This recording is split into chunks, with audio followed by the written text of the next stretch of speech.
your perspective on democracy in Ghana today, what do you think of it in terms of its status, its healthiness, its progress from where you and others have tried to put it to where you ideally would like to see it go? I believe we've made some headway in democratization, and I believe there's not going to be a reversal because of explosion of knowledge and awareness among the population. With the help of ICT, all over the country now, people know what's happening around the world. And I believe people believe that humanity is moving into the era of people's power. And that's democracy for me. Because the people more and more demand accountability of their governors. And people are expressive. There are radio stations everywhere. There's connectivity. And the Constitution, for instance, is currently being put to a very serious fundamental test. The last elections are being tested. When the Electoral Commission declared for the president, the main opposition group said there was something wrong with the declaration. Instead of the opposition calling the people to the streets as would have been normal in former times, the opposition decided to go to the Supreme Court to test the validity of the declaration.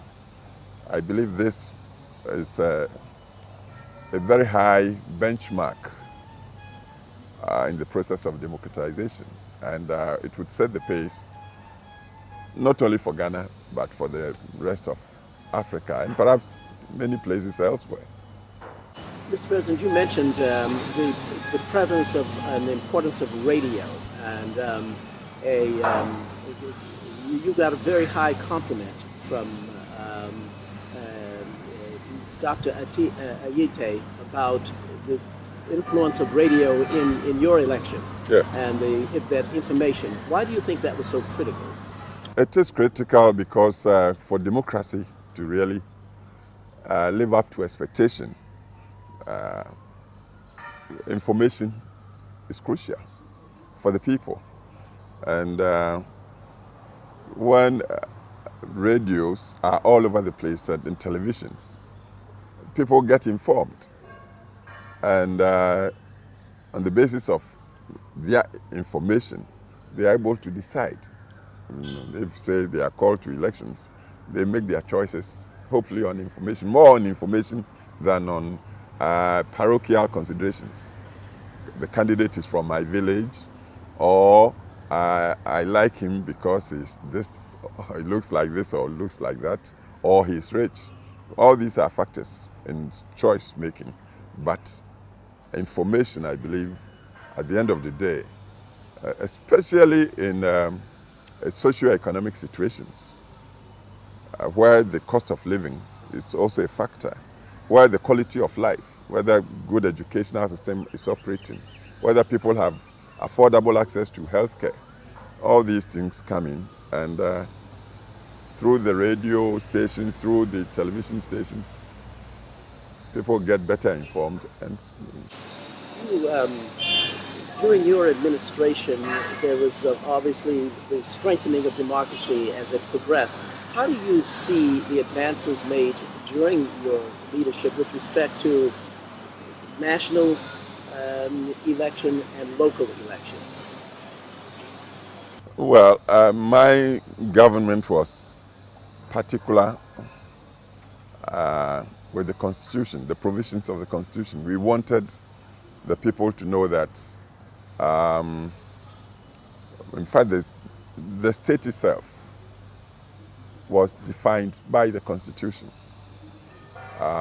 which also put in place the checks and balances system.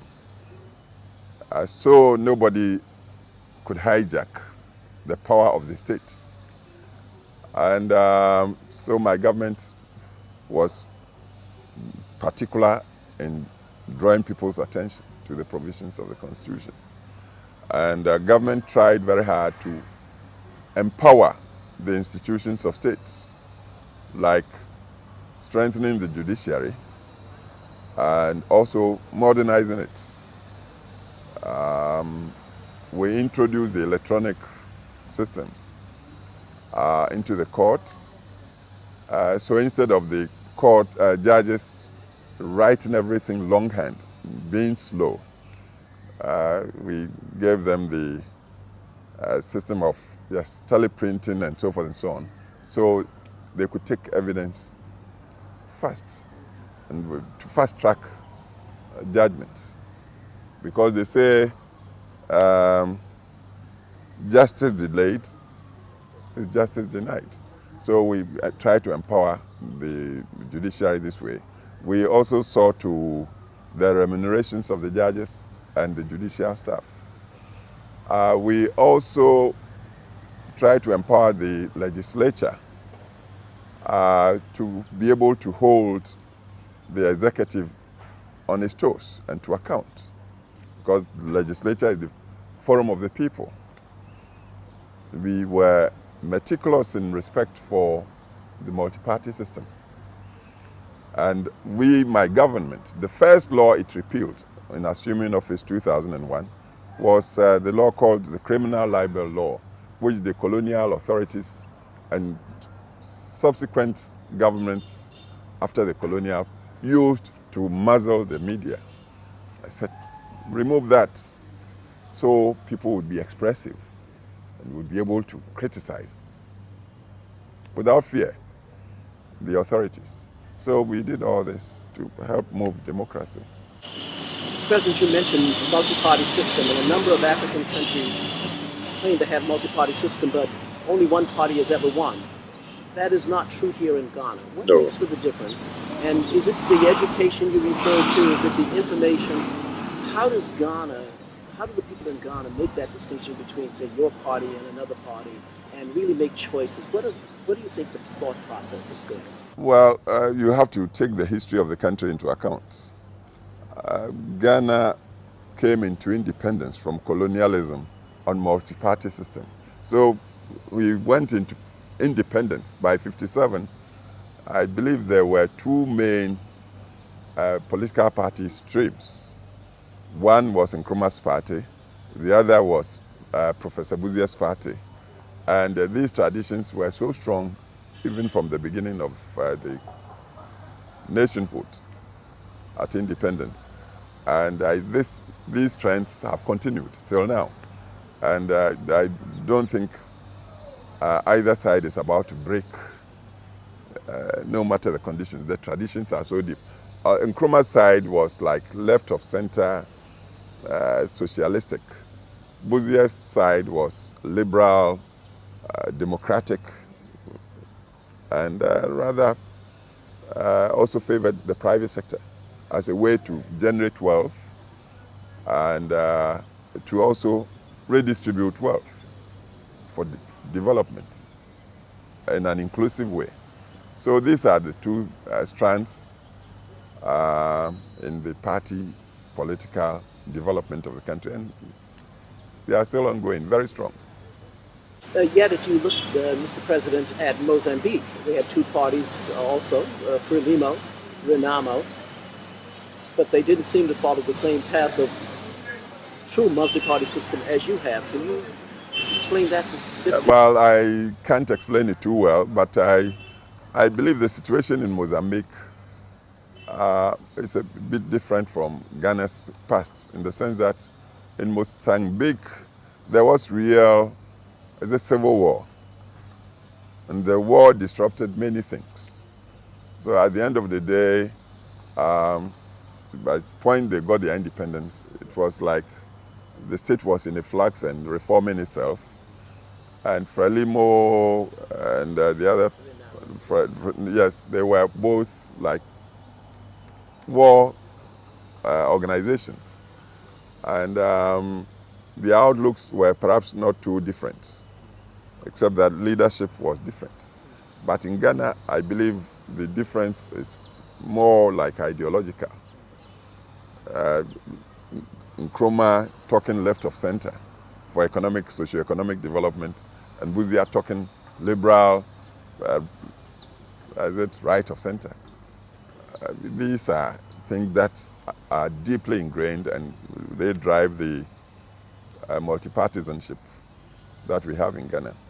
The region now, West Africa Yes. and democracy. Yes. You've touched on it a little bit, but could you give us your perspective about what's happening among your sister states in West Africa? I will talk a little bit more about the whole continent in a minute, but I'm thinking, since you're next neighbors here, I'm assuming that you're very sensitive to what's going on around you.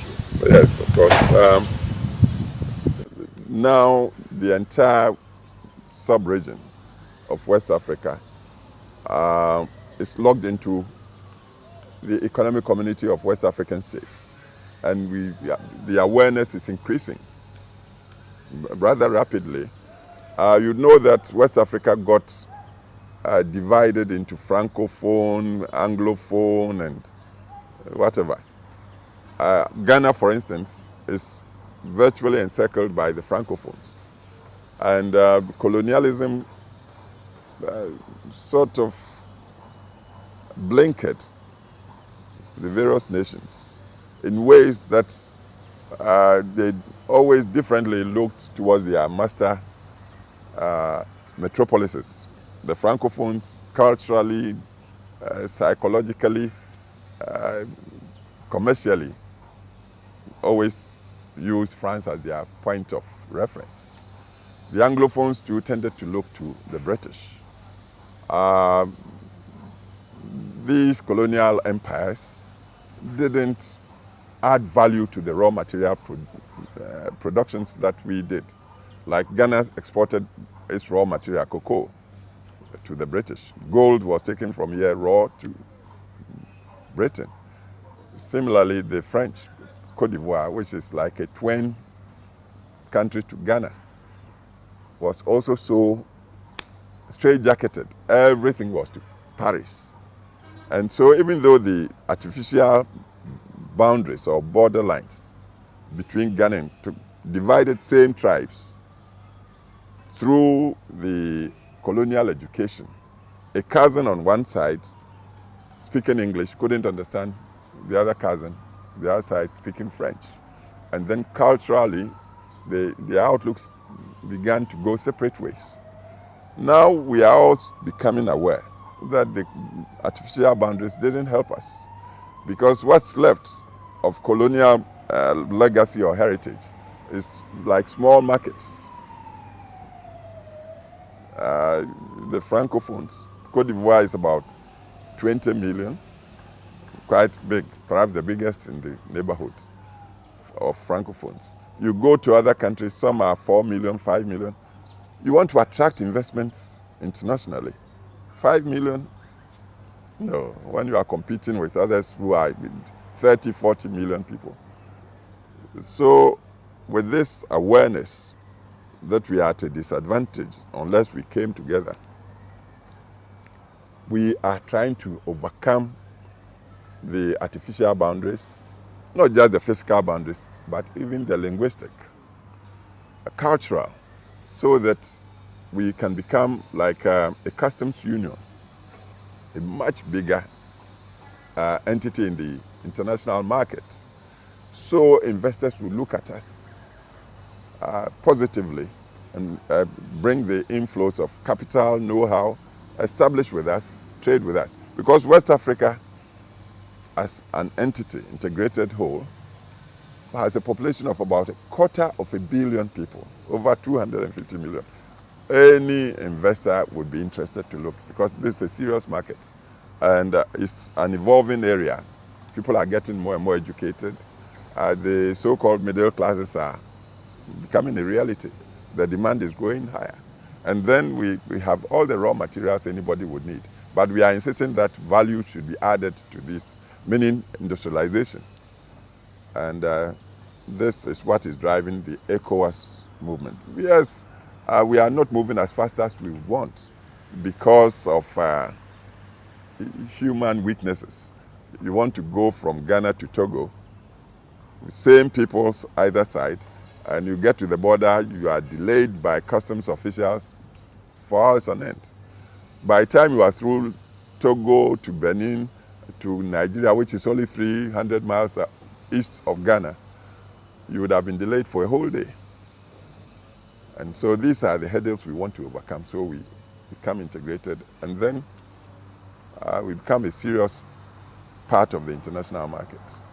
So the easiest movement out of ECOWAS is the movement of people, visa-less movement across borders, and not necessarily of goods and services. Both, because it's the people taking the goods and services. So you delay the person, you've delayed the goods and services. And it's not just the movement, physical movement, it's also psychological. Letting people know that by ourselves we would count, and that we don't always have to go to Paris from Ghana before we find our way back to Cote d'Ivoire, which is only, say, 45 minutes flight from Accra. So these are sort of things we are working at. Mr. President, relative to some of your neighbors, you are a sea of tranquility. And yet around you, you had Liberia, which had a civil war, Sierra Leone, which had its civil war. You have Nigeria today, the largest of them all, but yet with discord. How do you view this trend of what's happening in these neighbors long term, and what can ECOWAS, or does ECOWAS have a role to play in the disruption of peace or the lack of the integration of democracy across the region? We have to take history seriously. You mentioned Liberia. When you study the history of that nation well, you see that down history, there were developments which got papered over by the impositions and dominations of the colonial past into the current times. These papered over fault lines have been forced up, and that caused the civil war that took so much toll of the people and also the property of that land. Thankfully, now that is history, and Liberia is in the rising again. I would say it was through ECOWAS that peace was secured there, mainly through ECOWAS. I happen to have also had a hand, because Mr. Taylor decided to step down, I was the chair of ECOWAS, and in fact the peace was achieved here in Ghana. That's how Mr. Taylor left. And even since he left, and our sister Johnson Sirleaf assumed office and I was still in power, Ghana supported her in restoring some of the basic things to facilitate her taking power firmly in that country. Same in Sierra Leone. Again, you see history at work, and there ideology gone astray. People were posturing on ideologies they hadn't studied, they didn't understand. And so they did some wild things in that country. Fortunately, again, that's behind Sierra Leone, and Sierra Leone is a full-blown active member of ECOWAS, contributing its quota for the evolution of the region. Cote d'Ivoire was another matter. It's perhaps the richest of the Francophone countries, and it was very stable and peaceful. But a whole lot depended on, the greatness of one man? And everybody sort of hanged around him. With his going, we saw disruptions, because the country was trying to adjust to the necessity of using the multi-party system to govern itself. Very strong personalities emerged. They couldn't make the peace, and the soldiers came in, and then a whole lot of confusion, which reduced Cote d'Ivoire. But again, through elections, now I believe that country has attained a measure of stability, and it looks like it's going to succeed. And we wish it well, because for a long time, and even now, I believe it enjoys the highest per capita income with diversified agriculture. So it's a country of great prospects, next door to Ghana. Nigeria is a mighty, mighty nation of population of over 160 million, of very powerful tribes who could be nations in their own right, because you get the houses numbering over 30, 40 million. You get the Yorubas, again, over 40 million. Those today, Igbos and others, also much bigger than many of the rest of us. So holding all these disparate forces together hasn't been easy. Then the religious fault line is also big. The north, for instance, is largely populated by Muslims with their traditions, very deeply ingrained cultural values. And then the south, so mighty, again, with mainly Christian, and so problems. It's not easy. But again, I sense a real prospect of a nation that will come together, because everybody and all the different sides are aware that together they make perhaps the mightiest nation on the whole continent of Africa. And they love that, they like it. And that is a very powerful driving force that I believe would reconcile all the sides in due course. I'm not saying immediately it would happen. But because of this, and because of the mighty economic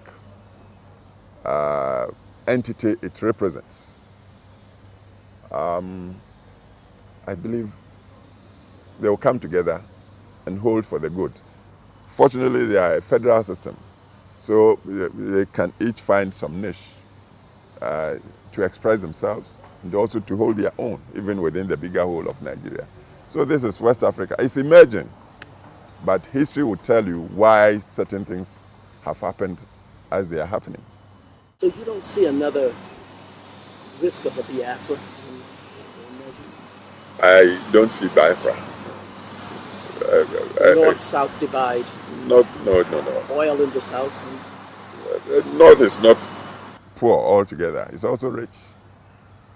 It's just that it's a country of, as I said, powerful entities. If it's tribe, if it's religion, if it's even of individual humans, because they've got some very, very powerful individuals in business, in academia, in whatever, and very expressive. And so there's a friction of these powerful groups trying to adjust so they can look into the future in which they all have their places. Just one other question on West Africa, then I'll move on to the continent as a whole.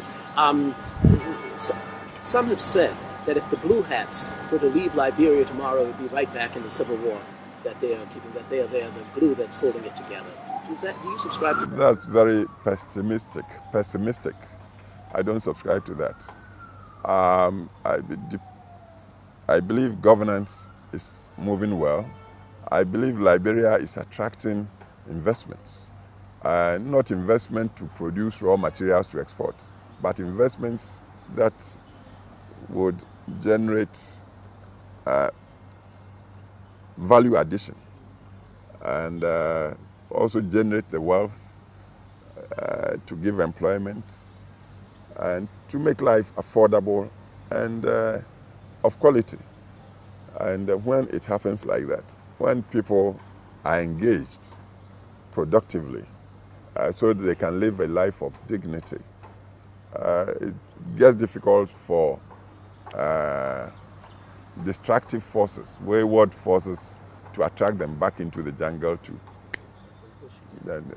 So I believe the blue beret could go and Liberia would make its way forward. It's a phase though. Now, I'm not saying the Blue Berets should leave immediately. I believe the government is doing well. So do you think that the president for life in West Africa is gone after what happened in Senegal with the election there? I believe so. I believe so, and it's not just West Africa. All over Africa, the era of strong people who translated into presidency for life, that era is receding very fast. Except in one country. But no, time will solve problems. Okay.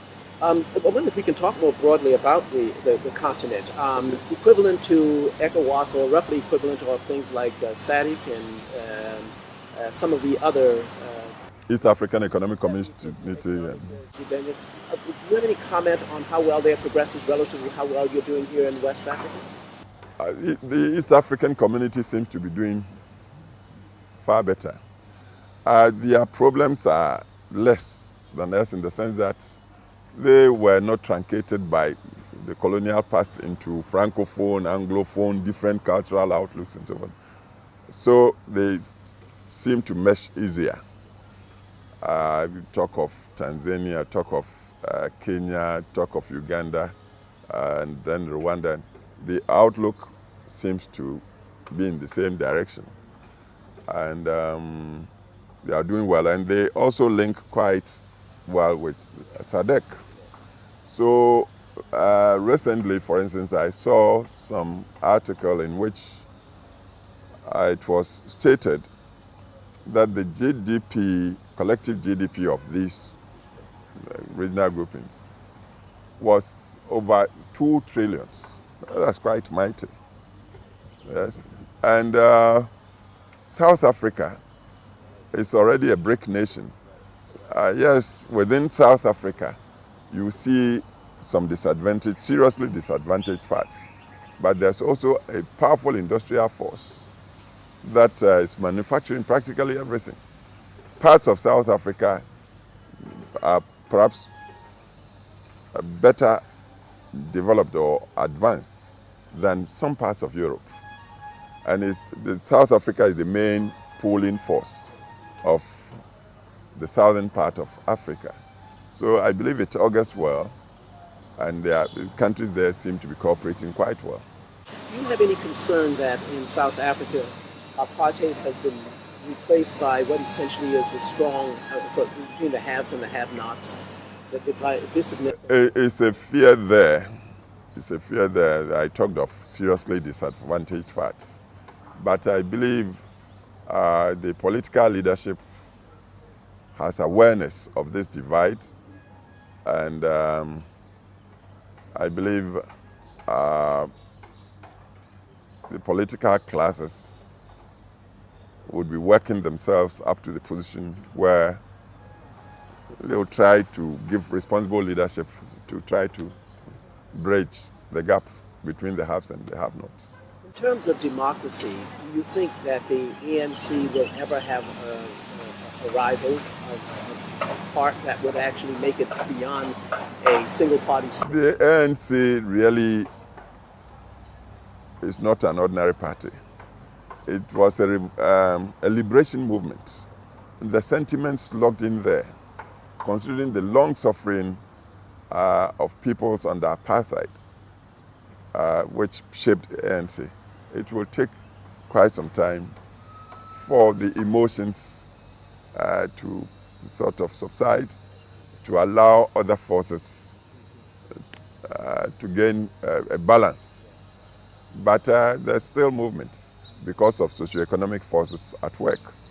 When you consider the have and have-nots situation, I believe these other forces are working, and with the increasing awareness of people, some balance would come into play sooner than later.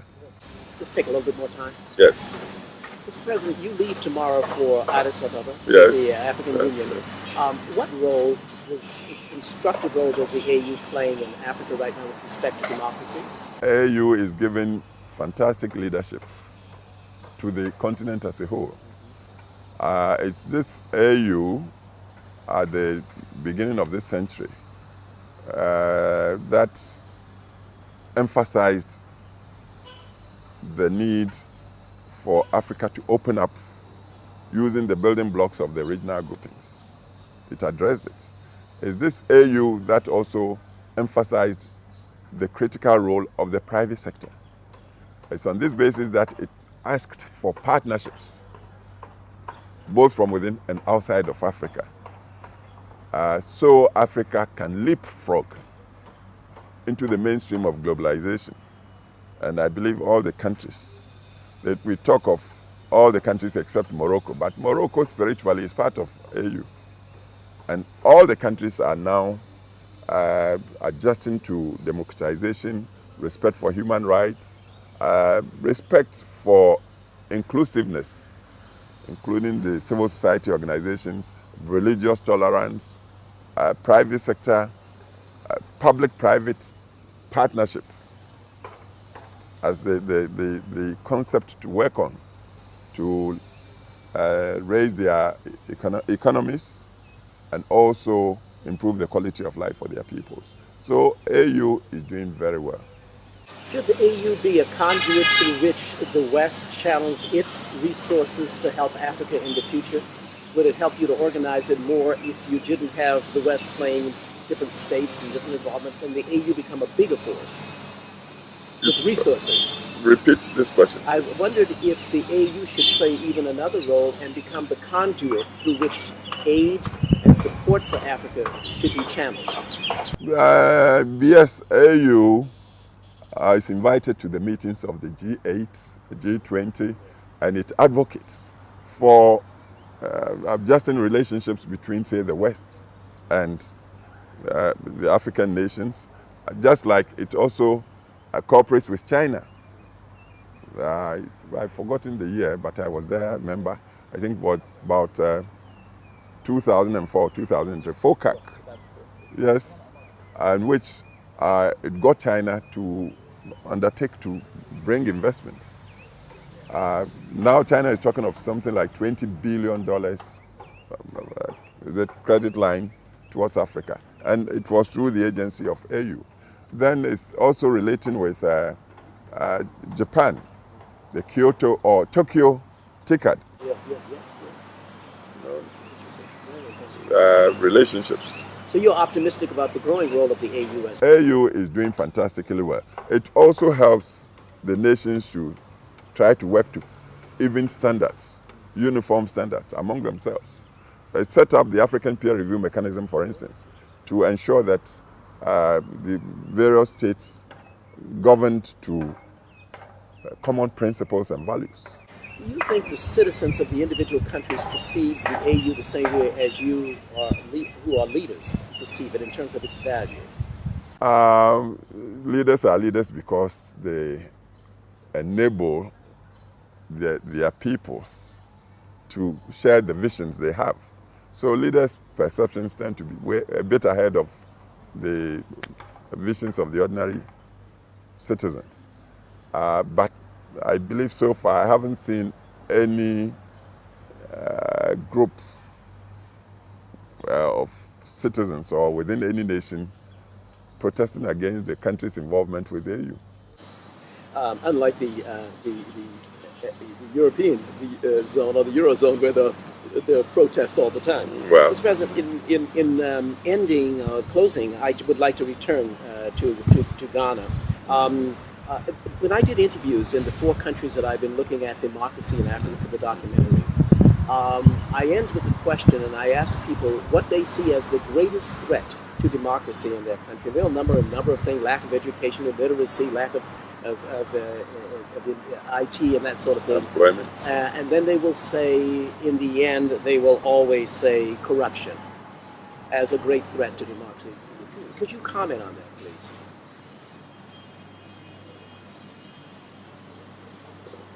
If corruption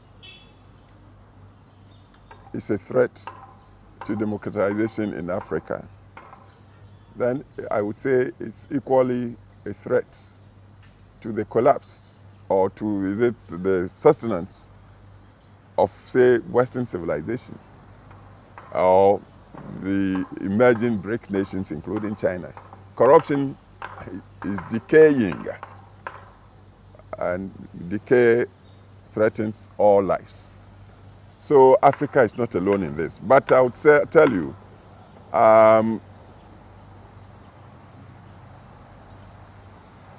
Africa, until recently, was like the backwaters of global civilizations. Africa was used as source of raw materials, with all due respect, even of slave labor. Everybody exploited Africa, and Africans were not allowed to emerge with the dignities and freedoms that I would say are implanted by nature. And so when Africa gained independence just barely 50 years ago,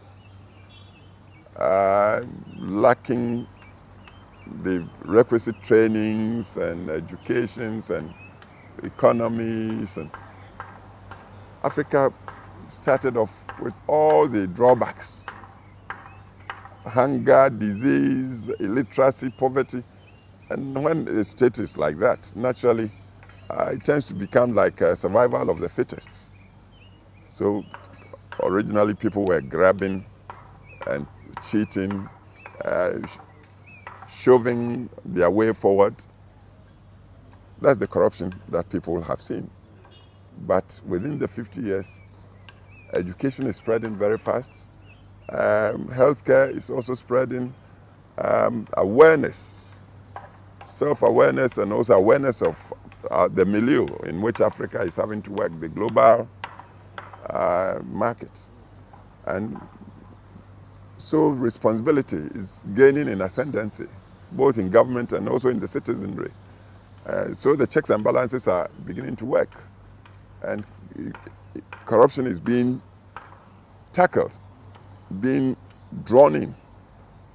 And I believe Africa will get on top of that. So yes, corruption is there. It's a weakness of humanity. You go to Europe, it's still there. Go to America, it's still there. Go to China, go to Japan, go everywhere, India. And if these other parts are making their way forward, I'm telling you, Africa will also make its way forward, and that corruption will not collapse Africa. Africa will overcome corruption realistically. You may never be able to uproot it, but corruption will be contained, and democracy will survive, because humanity is in the upswing, including Africans. What do you see as the greatest threat to democracy? Democracy is not inborn. Democracy is cultural. In North Africa, we saw the Arab Spring, which was an explosion of the love of freedom, of humanity. Freedom is inborn. All creatures want to be free. Democracy is where humanity devises a means to secure the freedom, to protect it, and to advance it, to govern itself, and to ensure law and order in the system.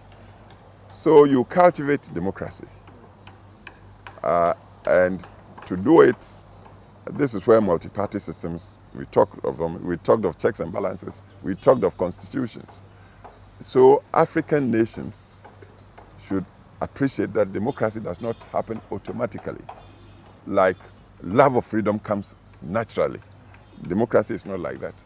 People should sit and work at inculcating democracy as a culture, as a way of life, as a way of governance. And when it takes root, then it becomes almost synonymous with freedom. And then we develop. North Africa revolted for freedom. The people thought democracy would follow automatically. It's not happening like that.